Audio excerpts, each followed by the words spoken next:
Ahora siga a los rasgos de los buscadores de la segunda etapa, llamada etapa del pensamiento.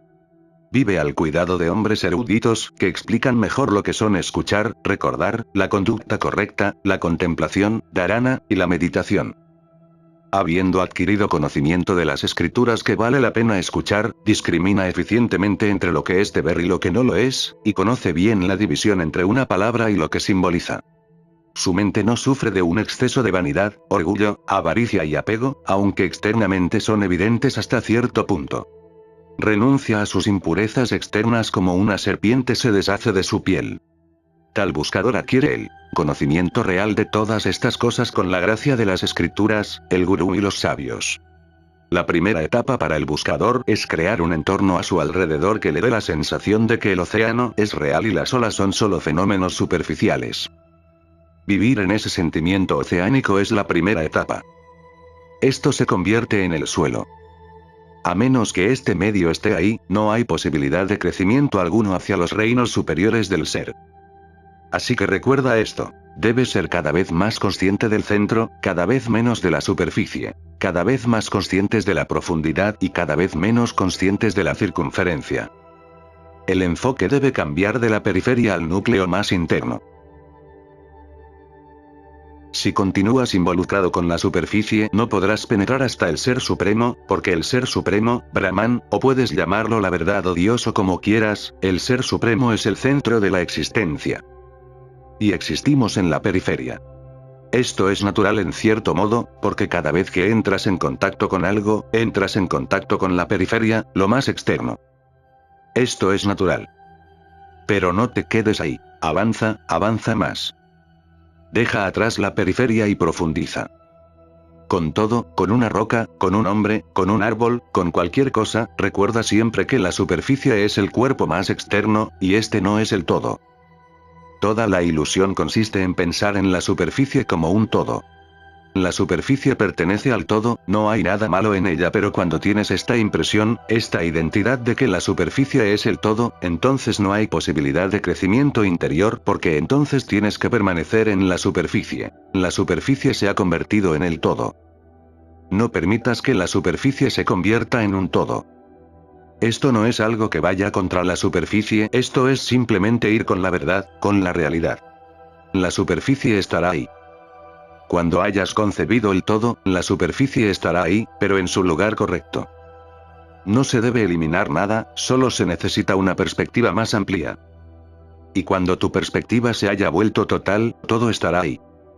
Este mundo estará allí, todo lo que tengas estará allí, pero en una nueva armonía, en una nueva gestalt. Esto es algo que debe entenderse muy profundamente, porque a las personas que están en una búsqueda religiosa les sucede que o se identifican con la superficie o se vuelven contra ella. Entonces empiezan a pensar que hay que negar este mundo, hay que negar el mundo de las olas. O piensan que las olas son el océano, o se van al polo opuesto. Empiezan a decir que las olas son ilusorias, que no lo son, que hay que negarlas. Ambos puntos de vista están equivocados. Desde una polaridad equivocada, si saltas a la otra seguramente estará equivocada. La verdad está en algún punto intermedio, en el medio. No saltes de las olas al océano, sino de las olas y el océano hasta justo en el medio, desde donde puedas ver ambos, el océano y las olas también. Entonces tu vida se vuelve una síntesis, y cuando tu vida es una síntesis, se crea la música de lo divino. Los Upanishads no están en contra del mundo. Están a favor de Brahman, pero no en contra del mundo. Su Brahman lo incluye todo, el Brahman es inclusivo. Este es el primer estado. Ahora sigan los rasgos de buscadores de la segunda etapa, llamada etapa del pensamiento. La primera etapa es la etapa de sentir que Brahman te rodea, que Brahman está en todas partes. Y recuerda, el buscador tiene que empezar desde el sentimiento, desde el corazón, porque solo el corazón puede ser la base. El corazón es la base de vuestro cuerpo, y el corazón también será la base de vuestro cuerpo divino. Si vas al fisiólogo te dirá, sí, hay un corazón, pero ese corazón es solo fisiológico, solo un sistema de bombeo, no hay nada más allí, ni amor, ni sentimiento, porque disecciona el cuerpo y solo llega a conocer el cuerpo y lo corporal. Pero todo el mundo, incluso ese fisiólogo, cuando está enamorado se pone la mano en el corazón. si está frustrado en su amor, sentirá un profundo dolor en su corazón. No puede explicarlo. Como fisiólogo dirá, esto es ilusorio, pero como hombre también siente lo mismo. Y recuerda, un fisiólogo es solo una especialización, un fragmento, el hombre es el todo. Así que no escuches al fisiólogo, escucha su totalidad. Cuando está enamorado siente que su corazón está lleno, que algo se ha derramado en él, que se ha vuelto lleno. No tenemos tal cosa, ni siquiera esa palabra, corazón. Decimos que un hombre está sano, sano, decimos que un hombre es educado, educado, pero nunca decimos que un hombre es sincero o amoroso. Estas palabras deben ser creadas, porque son hechos existenciales. Cuando estás enamorado, eres sincero, amoroso, desbordado, y de ese sentimiento de desbordamiento el corazón es el centro. Cuando estés enamorado, cierra los ojos y siente dónde tiene su centro tu sentimiento. Nunca puede estar en la cabeza, es imposible. Nunca podrá estar en ningún otro lugar, estará solo en el corazón. El corazón es la base de vuestro cuerpo y también será la base de vuestro cuerpo superior. Por eso los Upanishads dicen que la primera etapa es la del sentimiento. El pensamiento no se niega, el pensamiento tiene que ocupar su propio lugar, pero esa es la segunda etapa. Cuando hay sentimiento, el pensamiento no puede equivocarse. Si no hay sentimiento, el pensamiento está destinado a fallar. Si sigues el pensamiento sin sentir, te volverás destructivo. Eso es lo que pasó con Hitler, con Mussolini, con Toho, eso es lo que sucede todos los días con Mao, con todos los dictadores. El pensamiento los guía.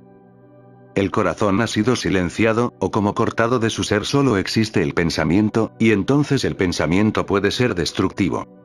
Hitler pensó que sería un acto bueno y compasivo si todos los débiles fueran destruidos. Ninguna persona débil debería existir en la Tierra. Era lógico, porque estos débiles crean problemas. Estos débiles engendran más débiles, destruyen toda la pureza de la humanidad. Esto es lógico, pero simplemente lógico. Si le preguntas a Buda, te dirá que hay que apoyar al débil. El fuerte debe servir al débil, y esa es su fuerza. De lo contrario, ¿para qué se necesita su fuerza? Cuanto más fuerte sea la persona, más servirá a los débiles, pero esto viene del corazón. Entonces el servicio mismo se convierte en lo más fuerte de tu personalidad. Pero si piensas solo desde la mente, entonces los débiles tienen que ser destruidos porque son el deterioro, a través de ellos la humanidad se deteriorará, caerá. Hay que destruir a los enfermos porque a través de ellos la enfermedad se extenderá más. A los locos hay que matarlos porque a través de ellos la locura se extenderá por todo el mundo. Esto es lógico, no hay nada malo en él como argumento matemático, y eso es lo que Hitler intentó seguir.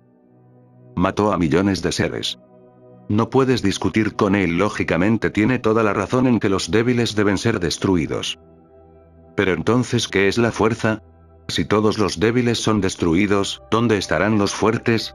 Y si esta lógica se continúa hasta su clímax, entonces solo una persona puede existir en la Tierra, la más fuerte, porque todos los demás serán débiles en comparación con él.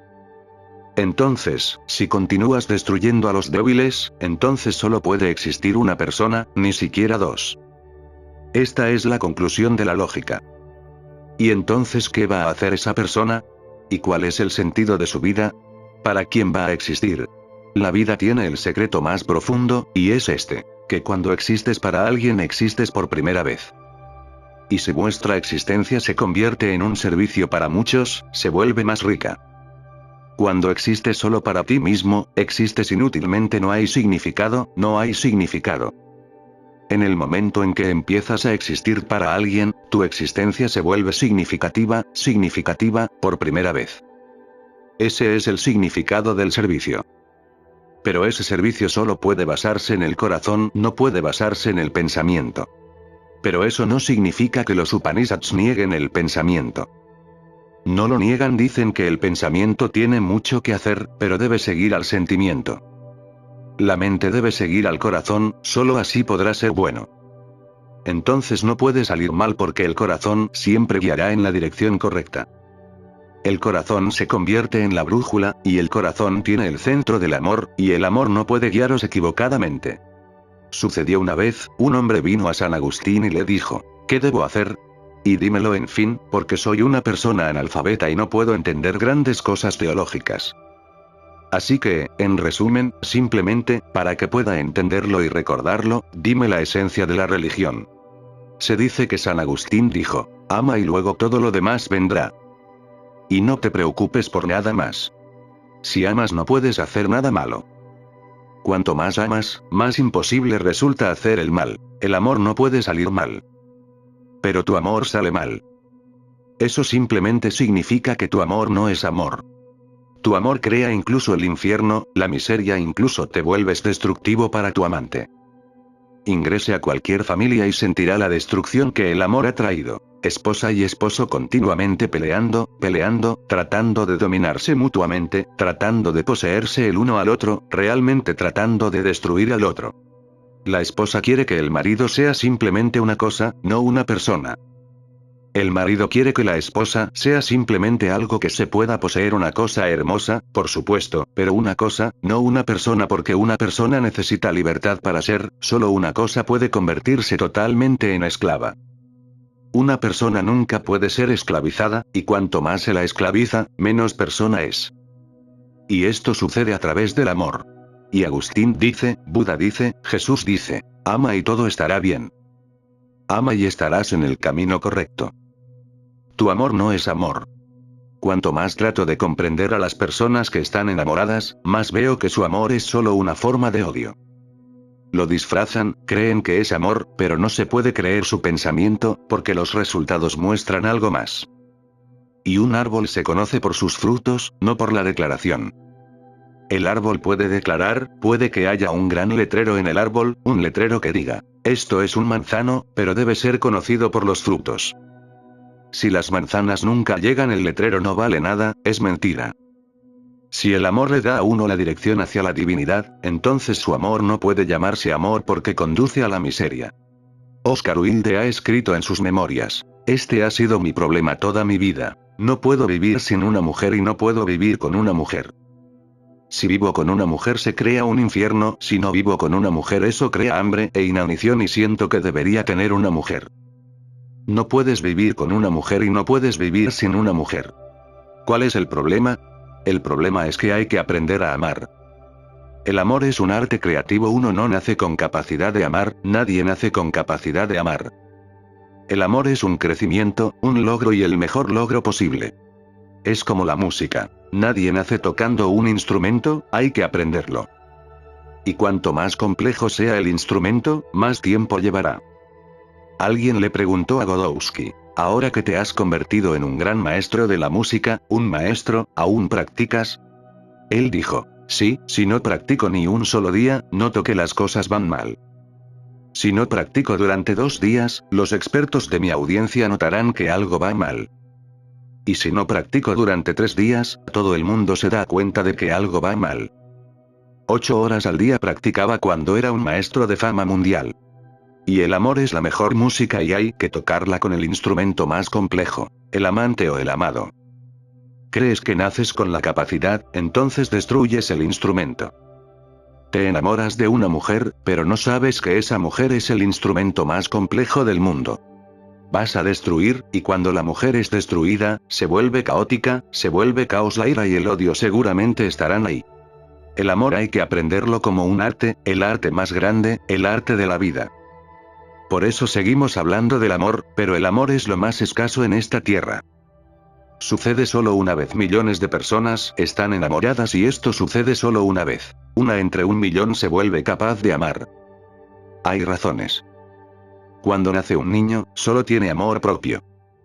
Y esto es natural, no conoce a nadie más, solo se conoce a sí mismo. El niño es el ser más egoísta y egocéntrico. Él existe para sí mismo e imagina que el mundo entero existe para servirle. Y como es tan indefenso que todos tienen que servirle, está justificado. Cada vez que llora la madre corre a darle comida, leche, ayuda, calor, amor, y él se vuelve dictatorial. Cada niño se vuelve dictatorial y sabe que todos lo siguen. Cualquiera que sea su deseo, debe cumplirse inmediatamente, de lo contrario se vuelve loco. Está tan indefenso y no se puede hacer nada. Tenemos que servirle. Su ego se fortalece. La madre, el padre, la familia, todos los que le rodean le ayudan, le sirven y él se siente el centro del mundo. Y casi siempre sucede que nunca superas estas tonterías infantiles. Eres el centro y crees que todos tienen que servirte. ¿Cómo puedes amar? Porque el amor significa que el otro se ha convertido en el centro. El amor es un salto muy grande. Tú no eres el centro, el otro se ha convertido en el centro. Te has convertido en la sombra. Ahora el otro tiene el significado, y solo servirle es felicidad. Pero esto nunca sucede. El marido es juvenil, la esposa es juvenil, y ellos permanecen con su concepto infantil de que yo soy el centro y el otro tiene que servirme. Esto crea caos, esto crea miseria y el infierno. El amor hay que aprenderlo, es un crecimiento. Cuando puedas deshacerte de tu ego, solo entonces podrás amar. Los Upanishads no están en contra del pensamiento, pero tienen una lista de preferencias. El amor debe ser lo primero. Y hemos hecho todo lo contrario. No existe una sola escuela, colegio o universidad donde se enseñe el amor. Solo el pensamiento se enseña en todas partes. Escuelas, colegios, universidades, todos existen para enseñarte a pensar. Nadie te entrena cómo sentir, cómo ser más amoroso. Y es sencillo. Si nadie te enseña matemáticas, no las vas a aprender. Si nadie te enseña el idioma, no lo vas a aprender. Y nadie te enseña el amor, por eso no lo has aprendido. Pero crees que eres un amante y estás buscando a la persona adecuada que pueda amarte. He oído hablar de un hombre. Estaba buscando una esposa perfecta, la mujer ideal. Obviamente él. Nunca pude encontrarla. Buscó y luego se hizo viejo. Entonces alguien preguntó, ¿a qué estás esperando? Ahora cásate. Estás al borde de la muerte. El hombre dijo, pero no puedo, a menos que sea con una mujer ideal, una mujer perfecta. Entonces el amigo preguntó, ¿pero has estado buscando? ¿No podrías encontrar una sola mujer en toda esta tierra?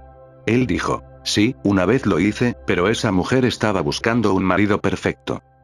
¿Crees que eres perfecto? Estás esperando solo a la otra persona perfecta y entonces todo estará bien. Esto no ayudará, esto es imposible. Has aprendido a pensar y eso se ha convertido en la base. Por eso toda tu personalidad está al revés. La segunda etapa es de pensamiento, la primera de sentimiento. ¿Cuál es esta etapa del pensamiento? Vive al cuidado de hombres educados que explican mejor lo que son escuchar, recordar, conducta correcta, contemplación y meditación. No solo lógica. Nuestras escuelas solo enseñan lógica. En muchos sentidos te hacen discutir, eso es todo. Los Upanishads dicen, lo primero, vive al cuidado de hombres eruditos. En los días de los Upanishads, la enseñanza era un fenómeno muy íntimo, un fenómeno muy personal. En realidad fue como una historia de amor. De modo que los estudiantes se movían por todo el país en busca de un maestro con quien pudieran sentir cercanía, intimidad, de quien pudieran sentir cuidado. Alguien que se preocupara, que amara, en cuya presencia pudieran florecer. A veces se viajaban miles de kilómetros para encontrar un maestro con quien vivir. Ese fue el primer requisito. La enseñanza no era tan importante, el maestro era más importante. Hoy en día, particularmente en Estados Unidos, dicen que el estudiante es más importante que el maestro.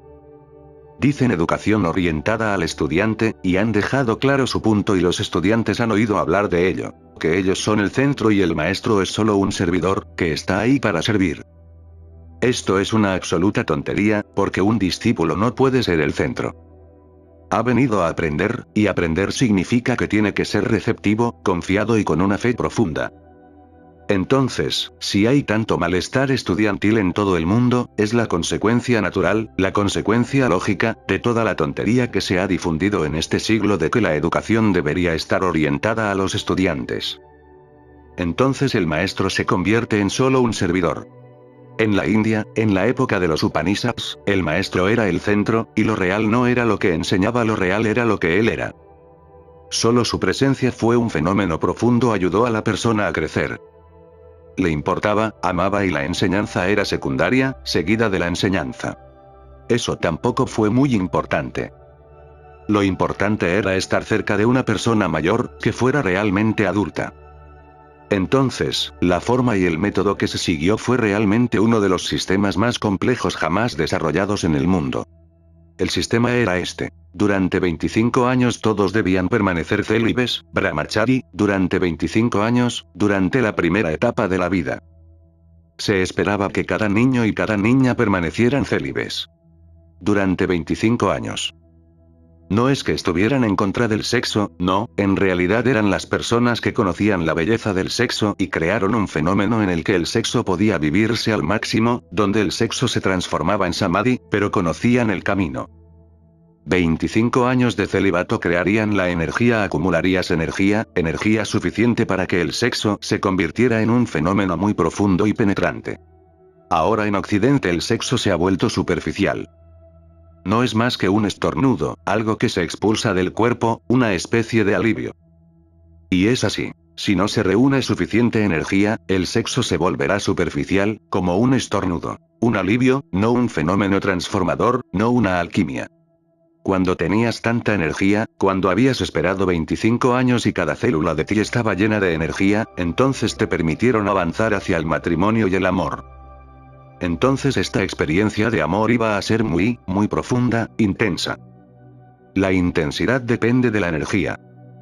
Esta es la ley. La intensidad depende de la energía. Si no hay energía no habrá intensidad. Cuanta más energía, más intenso es el fenómeno. Y si hubieras esperado 25 años, te habrías convertido en una energía tremenda, e incluso en una sola experiencia sexual podrías alcanzar lo más elevado posible a través de la bioenergía. Luego permitieron que el hombre pasara a la vida familiar. Durante 25 años viviría una vida ordinaria. Sentiría cada deseo, cada sed, cada hambre, cumplir todos los deseos, al menos intentarlo durante 25 años, con fuerza intensa. Cuando la persona cumpliera 50 años, entonces sus hijos regresarían del Gurukul, de la casa del maestro. Sus hijos regresarían y entonces tendrían unos 25 años.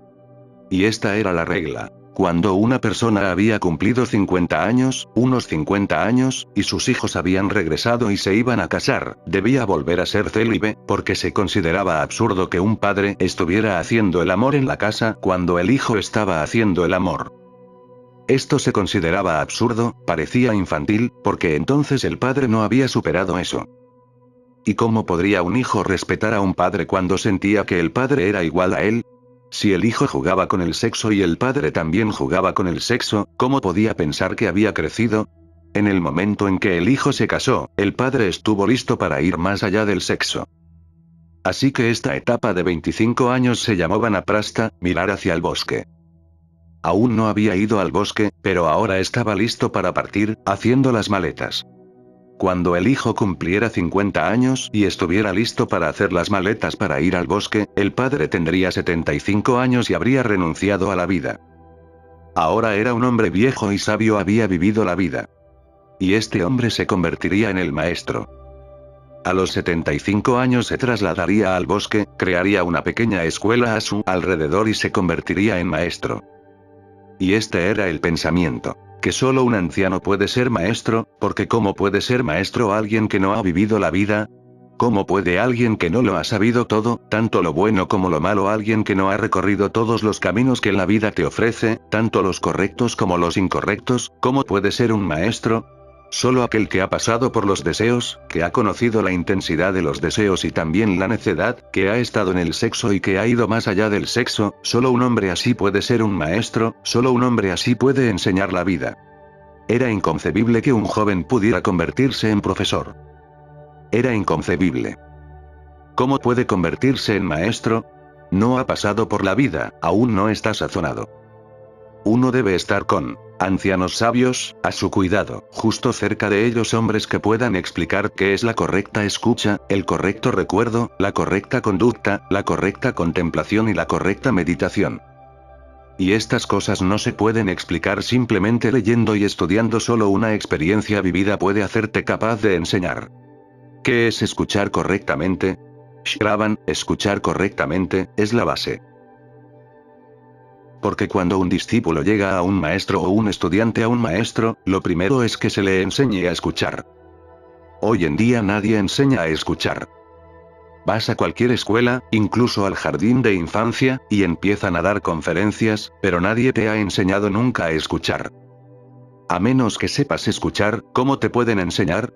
A veces, aprender a escuchar lleva años. Tu mente tiene que estar completamente en silencio, solo entonces podrás escuchar. Así que un maestro intentará acallar tu charla interna, la charla constante que hay ahí. Si estás charlando por dentro, no puedes escuchar. Estoy hablando aquí. Si estás hablando dentro de ti mismo, ¿cómo puedes escuchar?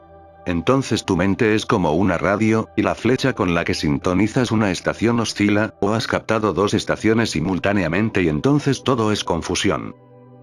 Yo estoy hablando aquí y tú estás hablando dentro de ti mismo, por lo que hay dos estaciones simultáneamente. Todo está en confusión. No puedes aprender ni entender, solo puedes malinterpretar. Cómo escuchar era lo primero, tanto en la enseñanza ordinaria como también en la enseñanza espiritual. ¿Cómo escuchar? La primera regla es: la conversación interna debe cesar. Sucedió que había un famoso monje zen, Nansen. Vivía en un bosque profundo lejos de la capital de Japón, Tokio. Un día, un profesor de filosofía de la Universidad de Tokio vino a visitar a Nansen. Entró en la cabaña y dijo: cuéntame algo sobre la espiritualidad. Cuéntame algo sobre el yo interior.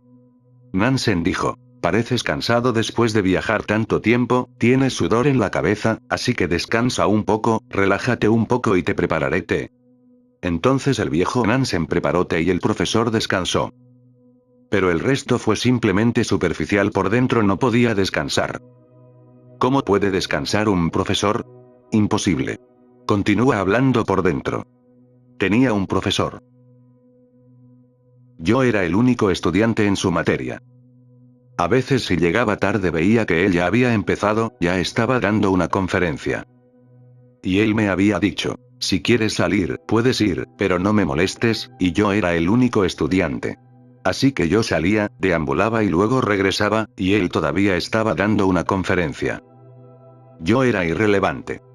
Un profesor, y además un profesor de filosofía. Insulto añadido a la herida.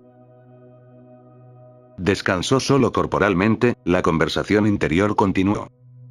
Pero no puedes escapar de una persona como Nansen, él mira hacia adentro. Entonces trajo té, puso una taza en la mano del profesor, sirvió té, continuó sirviendo y el té comenzó a fluir también en el platillo. Entonces el profesor tuvo miedo porque seguía, pronto empezaría a caer al suelo. Entonces él dijo: ahora detente. ¿Estás loco? Ahora mi taza no puede contener más té, ni una sola gota. Nansen se echó a reír y dijo: eres muy cuidadoso con el té y la taza, y sabes bien que cuando la taza está llena no cabe ni una gota más. Y me preguntas sobre espiritualidad, meditación. Estás tan lleno por dentro que no puede entrar ni una sola gota. Así que primero sal, vacía tu taza y luego regresa. A menos que estés vacío, no voy a desperdiciar mi energía vertiéndola en ti. Lo primero para aprender correctamente y escuchar correctamente es estar vacío, eso fue enseñado. Ahora la educación está haciendo todo lo contrario. Lo primero es cómo llenar tu mente, y cuanto más llena esté tu mente, más te apreciarán. Tu mente debe estar limpia, pura, la conversación interna debe cesar. Solo así podrás estar atento. Entonces recuerda bien. Recuerda que solo recordar no es suficiente, también necesitas la capacidad opuesta de olvidar. Si sigues recordando todo te volverás loco. Y eso es lo que ha sucedido, no se puede olvidar. Olvidar es tan necesario como recordar. Lo inútil debe ser desechado de la mente y olvidado, y solo lo esencial debe recordarse.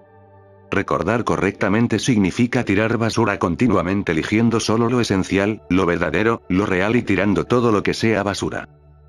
Hay mucha basura ahí. Los periódicos están llenos de eso, los libros están llenos de eso, y todo el mundo sigue echándote su basura.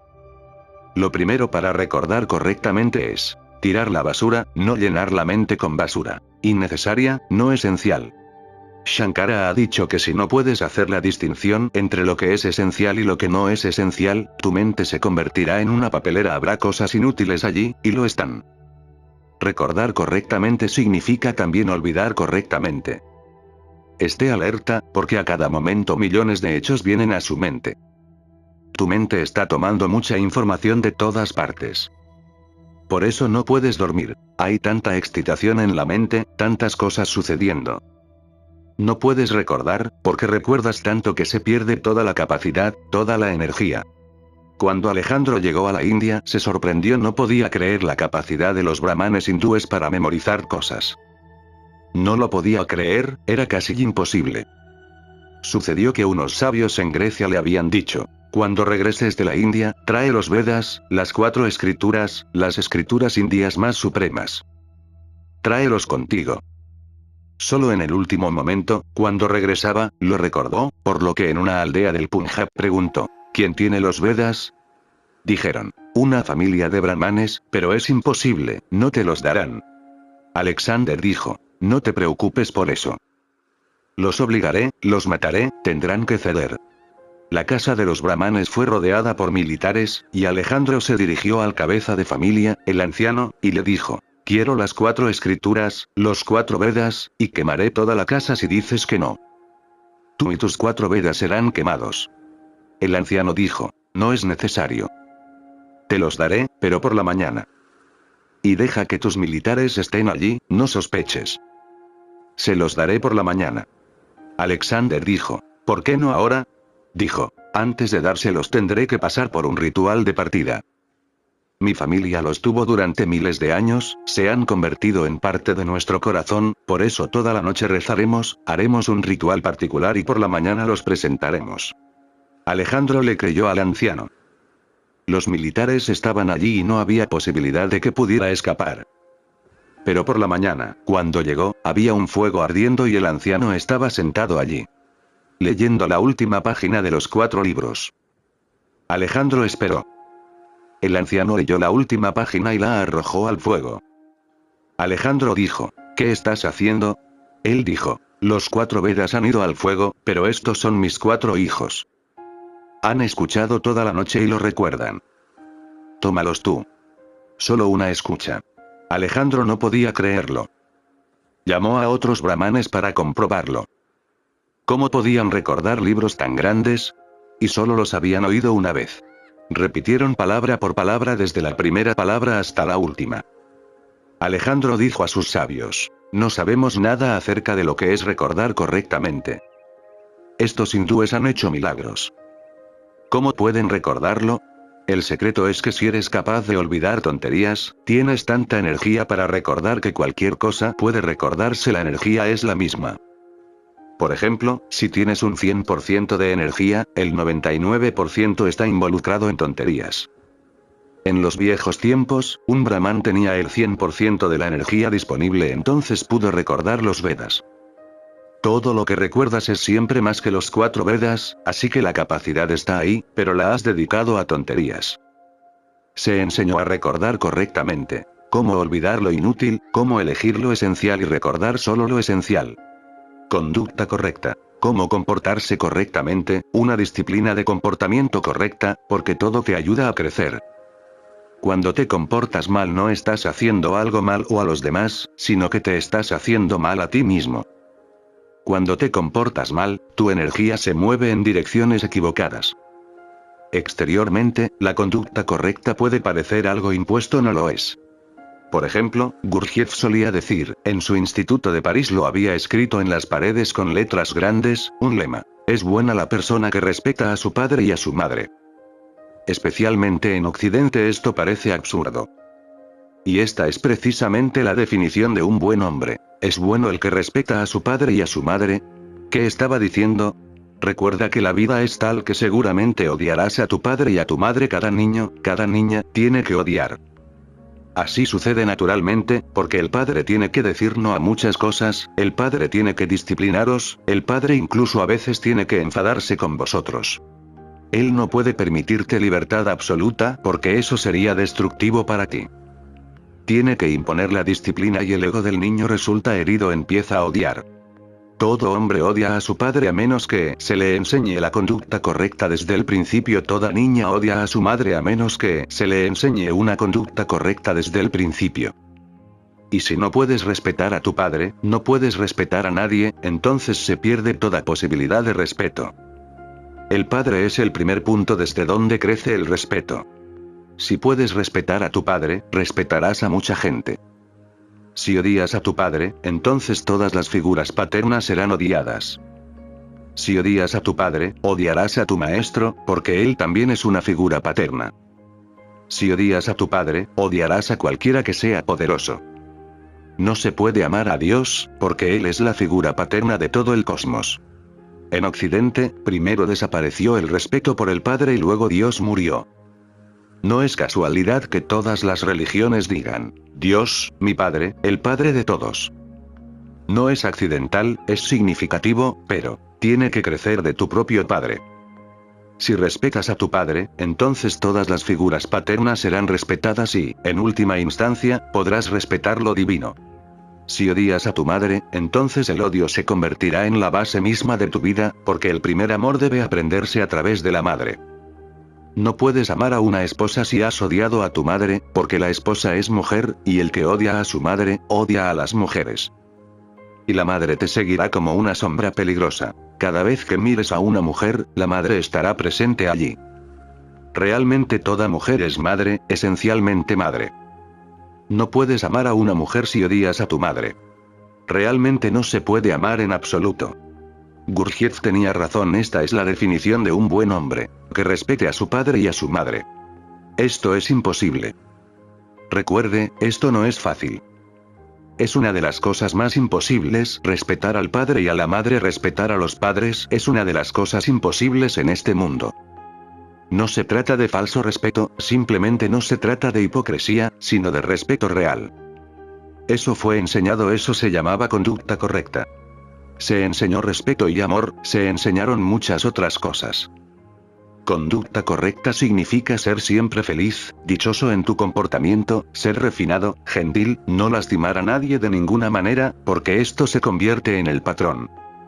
La conducta correcta te ayuda a crecer y te ayuda a evitar problemas y crisis innecesarios. Creas muchos problemas innecesariamente, y en esos problemas y al resolverlos desperdicias energía, tiempo, lo desperdicias todo. Un pequeño problema puede volverse destructivo para toda tu vida. Conducta correcta significa moverse en este mundo de tal manera que no haya conflicto con los demás, no surja ningún conflicto, moverse en este mundo de tal manera que no cree enemigos innecesarios. La misma forma en que se comporta crea amistad. Esto es bueno para ti. Correcta contemplación y correcta meditación. Esto parecerá un poco paradójico, porque pensamos que la meditación siempre es correcta, la contemplación siempre es correcta. Eso no es el caso, puedes contemplar cosas equivocadas. Por ejemplo, cuando estás enojado contemplas de verdad, cuando estás enojado contemplas más. Te obsesionas con una cosa y sigues pensando alrededor de ella, cerca de ella. Intenta pensar en Dios, contempla por un solo momento y te habrás alejado hacia otra cosa.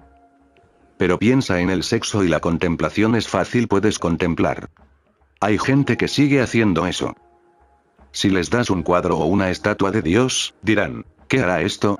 Esto es solo una imagen. Pero dales una revista pornográfica, dales una foto de una mujer desnuda, y la esconderán debajo de la almohada, y cuando no haya nadie alrededor contemplarán. La pornografía es contemplación, la mente comienza a moverse alrededor de un centro. Contemplación significa que la mente se mueve alrededor de un centro. No se mueve en una línea, no va de un tema a otro, sino simplemente se apega a un tema, y toda la energía se mueve en un círculo. Cuando la mente se mueve en círculo o alrededor de un tema, ese tema se arraiga profundamente en cualquier cosa que contemples, finalmente te conviertes. La contemplación correcta significa contemplación que te ayudará a crecer más allá del deseo, que te ayudará a trascender el deseo. Lo contemplas, pero equivocadamente. Esto también sucede con la meditación. A veces tienes momentos de meditación. Si estás enojado y golpeas a una persona, en ese momento de golpear todo pensamiento se detiene. Acabas de convertirte en ira. Toda la energía se transforma en ira. Estás concentrado en un solo punto, en meditación profunda, sin un solo pensamiento en la mente, sin nubes en la mente, toda la mente, la energía y el cuerpo moviéndose en una dirección, pero eso es una meditación incorrecta. La mente ha dejado de pensar pero se ha convertido en ira, debería convertirse en amor, debería convertirse en compasión. En el sexo, ocurre la meditación. Llega un momento en el que estás alcanzando el clímax, llega un momento justo antes de la eyaculación o el orgasmo en el que la mente se detiene. Te conviertes en energía pura, bioenergía, solo una corriente de energía, no mente. La no mente es meditación. Pero si te quedas atrapado únicamente en la meditación sexual, no crecerás. No hay nada malo en ello, pero tienes que crecer más allá porque esta meditación sexual depende del otro y cualquier cosa que dependa del otro no puede hacerte libre, en última instancia seguirás siendo dependiente. La meditación correcta significa un momento en el que la mente cesa, te has convertido en una energía, pero sin moverte hacia la otra, sin moverte en ninguna dirección, sino simplemente permanecer en ti mismo. Eso se convertirá en samadhi.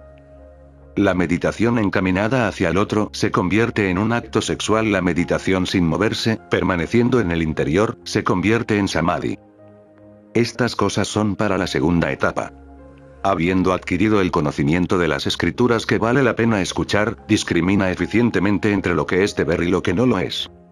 Esto se llama vivek, discriminación entre el deber, lo que es deber y lo que no lo es. En la segunda etapa hay que estar continuamente alerta de qué hacer y qué no hacer. Si no estás alerta estarás en un lío. ¿Qué hacer y qué no hacer? Tienes cierta cantidad de energía. Puedes desperdiciarlo en cosas que no vale la pena hacer y puedes crear complejidades al hacerlas. Hablas con alguien y luego surge una discusión, luego la discusión se convierte en una pelea enojada. Estás desperdiciando energía. Y esto creará un patrón, el hombre intentará vengarse en otras circunstancias. Has creado un karma, un patrón ahora te seguirá. Pero ¿por qué entrar en una discusión innecesariamente? ¿Por qué crear un argumento? He oído una parábola taoísta china.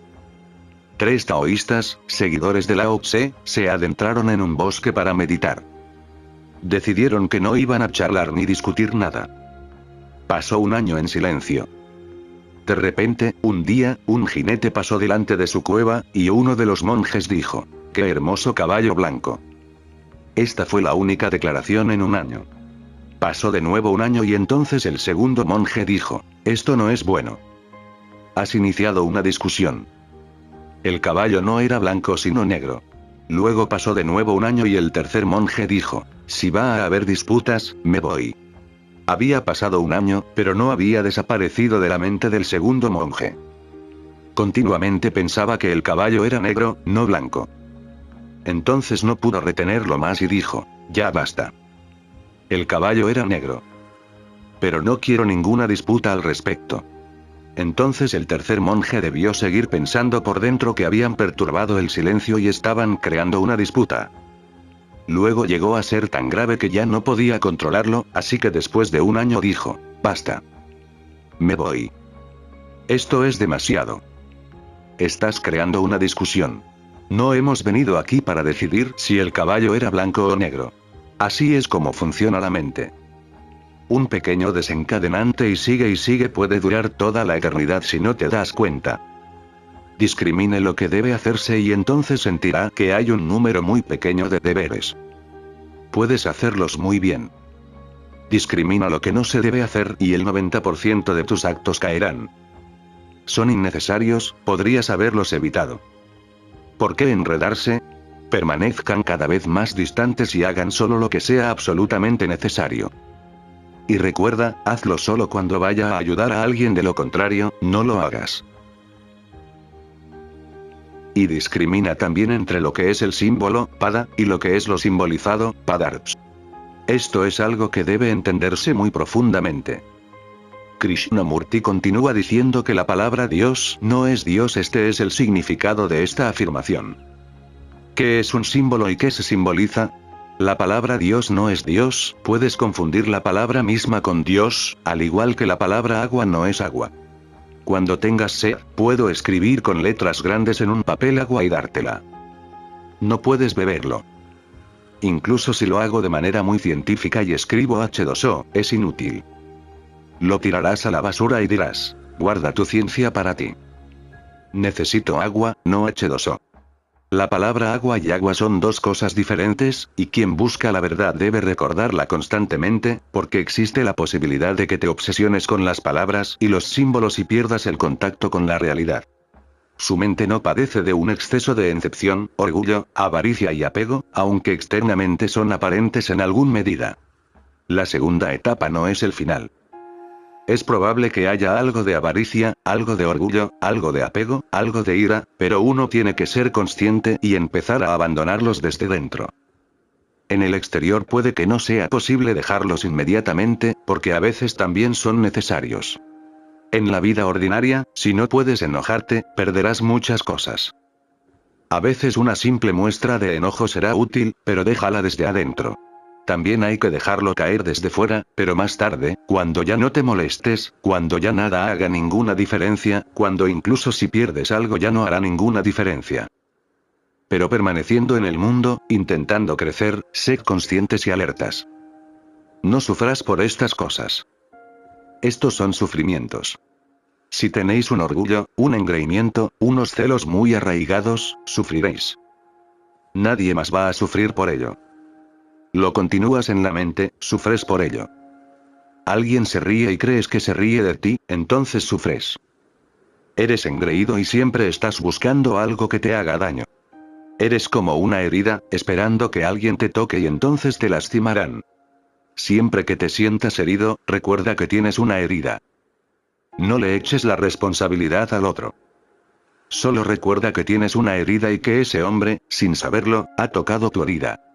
Intenta curar esta herida y entonces nadie podrá hacerte daño, no hay posibilidad, nadie puede reírse de ti. Eso no significa que nadie se reirá de ti, ellos pueden reírse, el mundo entero puede reírse, pero tú también puedes unirte, también puedes reírte con ellos. Él renuncia a sus impurezas externas como la serpiente desecha su lodo. Tal buscador adquiere el conocimiento real de todas estas cosas con la gracia de las escrituras, el gurú y los sabios. Continuamente tienes que tirar tu vieja piel como una serpiente.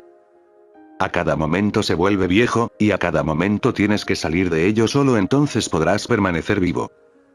De lo contrario, siempre sucede que estás casi muerto antes de morir, muchos años antes de morir. Sucedió una vez, Mullah Nasruddin llegó a una comisaría. Informó que su esposa había desaparecido, por lo que le pidieron que les diera algunos detalles sobre su esposa, cómo se veía y cuántos años tenía. Él dijo, le falta uno de los ojos. No puede oír, le faltan ambos oídos. Está lisiada, no puede caminar correctamente y le falta una pierna. Y luego dijo, antes de que la extrañara, ya faltaba casi el 90%. Antes de morir, habrás muerto muchos años antes. Todo el mundo muere de muerte póstuma. Puedes evitar que esto suceda solo si mueres a cada momento, si dejas el pasado por completo, saltas de él. El polvo se acumula, los recuerdos se acumulan, a cada momento te vuelves viejo. Deshazte de esta vieja piel como una serpiente. Sal de ahí. Vuelve a estar fresco, joven y vive el momento. Solo entonces podrás saber qué es la vida eterna. Un muerto no puede saberlo, solo un hombre que esté vivo en toda su capacidad puede saberlo. Tal buscador adquiere el conocimiento real de todas estas cosas con la gracia de las escrituras, el gurú y los sabios. Cualquier cosa que hagas necesitará mucha ayuda visible e invisible. A veces puede que ni siquiera te des cuenta, pero hay muchas corrientes de ayuda a tu alrededor, ayudándote, muchas fuentes están cayendo sobre ti. Solo te darás cuenta al final, cuando lo hayas logrado. Entonces verás que tienes que agradecer a todo el universo. Basta pensar, si Buda no hubiera estado allí, si no hubiera sucedido, si Jesús no hubiera estado allí, si no hubiera sucedido, si los Upanishads nunca se escribieron, si Lao Tse no hubiera aceptado escribir el Tao Te Ching, si no hubiera Biblia, ni Corán, ni Vedas, ¿dónde habrías estado? Habrían estado simplemente en los árboles, habrían sido monos. El universo entero te ha estado ayudando a crecer, fuentes conocidas y desconocidas. Puede que no te des cuenta, pero hay vibraciones invisibles en la atmósfera. Una vez que Buda esté allí, la conciencia humana nunca podrá volver a ser la misma.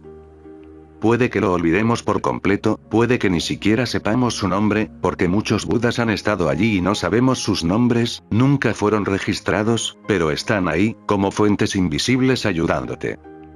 Y cuando crezcas hasta tu totalidad, entonces te darás cuenta de que miles y miles de manos te han estado ayudando. Tú. Por eso los hindúes representan a su Dios con 1000 manos.